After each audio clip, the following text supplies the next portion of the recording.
زلزلے کہاں آ رہے ہیں اور پیشن گوئیاں کہاں ہیں؟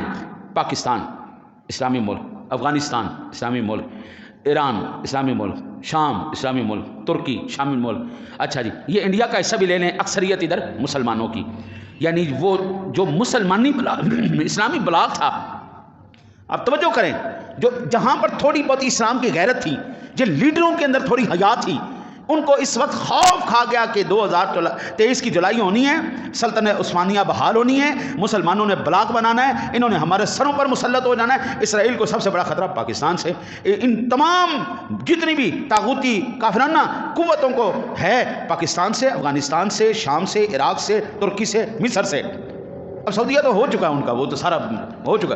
یہ اگر اسلامی بلاک بنا قبلہ تو وہ تو ان کی برشے اڑا کے رکھ دیں گے. ہمارے نوجوان کے اندر آج بھی شرم باقی ہے، حیا باقی ہے، احترام باقی ہے، ادب باقی ہے. لیکن اگر ہمارا ایلیٹ طبقہ